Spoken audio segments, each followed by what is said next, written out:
نحمده ونصلي على رسوله الكريم أما بعد أعوذ بالله من الشيطان الرجيم بسم الله الرحمن الرحيم وعد الله الذين آمنوا منكم وعملوا الصالحات ليستخلفنهم في الأرض كما استخلف الذين من قبلهم وليمكنن لهم دينهم الذي ارتضى لهم وليبدلنهم من بعد خوفهم أمنا صدق الله العظيم۔ معزز سامعین کرام، موضوع خطابت ہے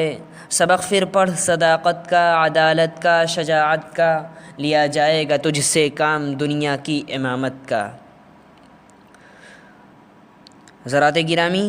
انسان اس عالم رنگ و بو میں اللہ کا نائب اور خلیفہ ہے۔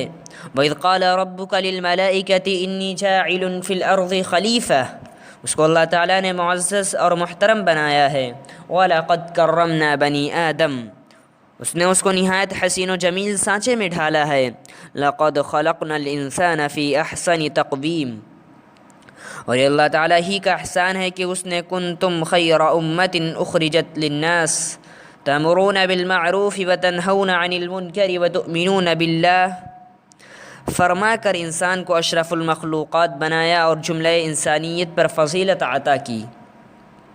اور خلافت ارضی کا زرعی تاج پہنا کر قیادت و سیادت کی عظیم ذمہ داری سونپی۔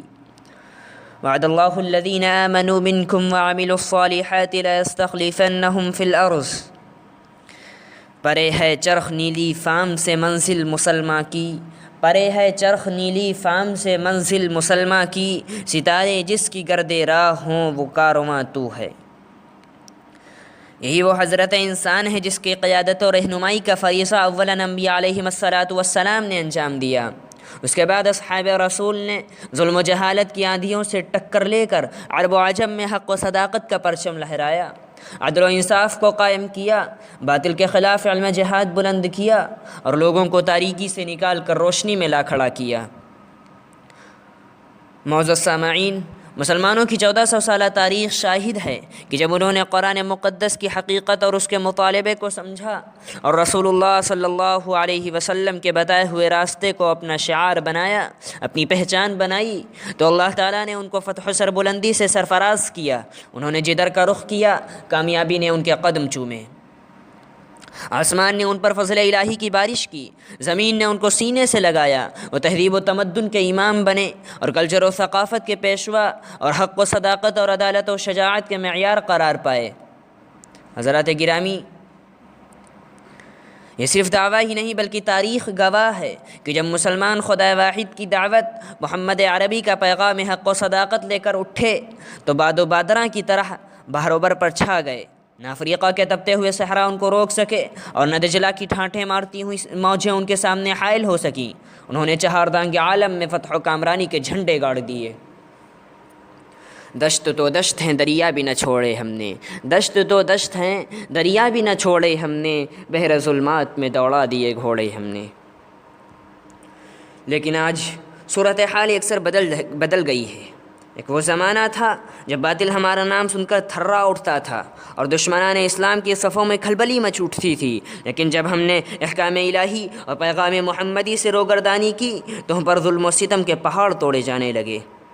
آج مسلمانوں کی وہ خلافت و سلطنت جس کی طاقت سے مغرب کے تاجدار مرعوب ہو جاتے تھے، وہ خلافت راشدہ جس کی آبیاری صدیق اکبر، فاروق اعظم، عثمان غنی، علی مرتضیٰ نے کی تھی، وہ باغ جسے عبد الرحمن اول کے جانشینوں سلطان صلاح الدین ایوبی اور طارق بن زیاد کے جانباز مجاہدوں نے صدیوں تک سینچا تھا، اب وہ خزاں کی آندھیوں کا سامنا کر رہا ہے۔ قرطبہ جو اموی اقتدار کے زمانے میں مغرب کے لیے روشنی کا مینار تھا، جس کے سپاہی کسی زمانے میں فرانس کے دروازوں پر دستک دیتے تھے، جسے آج اقتدار پسند عناصر گدھوں کی طرح نوچ رہے ہیں، شیروں کی کچھاریں گیدڑوں کی آما جگاہیں بن چکی ہیں، عقابوں کے نشیمن زاغوں کے تصرف میں آ چکے ہیں۔ مسجد اقصی نالا بلب ہے، شام و مصر سے خاک و خون کے شعلے اٹھ رہے ہیں، ایران و لبنان پر یورش ہو چکی ہے، ہندوستان کے حالات بھی ناگفتہ بھی ہو چکے ہیں، لیکن ہم ہیں کہ خواب غفلت سے بیدار نہیں ہوتے۔ گنوا دی ہم نے جو اسلاف سے میراث پائی تھی، گنوا دی ہم نے جو اسلاف سے میراث پائی تھی، ثریا سے زمیں پر آسمان نے ہم کو دے مارا۔ حضرات گرامی، قوموں کی تاریخ عظیمت و استقامت، عزم مصمم، صداقت و عدالت،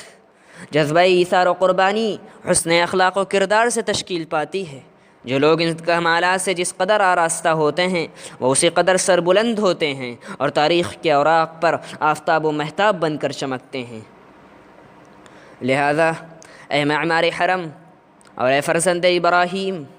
اگر تمہارا ایمان، تمہارا یقین، تمہارا اعتماد، تمہارا بھروسہ اور تمہاری نظر خدا ذوالجلال پر ہے تو تمہیں دنیا کی کوئی طاقت غرقاب نہیں کر سکتی، تمہیں دنیا کی تلاطم خیز موجیں متزلزل نہیں کر سکتی۔ وَلَا تَهِنُوا وَلَا تَحْزَنُوا وَأَنْتُمُ الْأَعْلَوْنَ إِن كُنتُم مُؤْمِنِينَ۔ اگر آج بھی تمہارے اندر صدیقی، عدل فاروقی، سخاوت عثمانی، شجاعت حیدری، ایثار حسنی، جرأت حسینی، جذبہ خالدی، روح بلالی، فراست حنفی، ہمت حنبلی، عزم سیدی، دعوت الیاسی اور فکر ابو الحسنی اور پھر اعتماد علی اللہ، ایمان باللہ، ایمان بالرسل پیدا ہو جائے تو دنیا کی باطل طاقتیں اور تلاطم خیز موجیں اور زمانے کے نشیب و فراز تمہارا کچھ بھی نہیں بگاڑ سکتے۔ اس لیے سبق پھر پڑھ صداقت کا، عدالت کا، شجاعت کا، سبق پھر پڑھ صداقت کا، عدالت کا، شجاعت کا، لیا جائے گا تجھ سے کام دنیا کی امامت کا۔ وما علینا الا البلاغ۔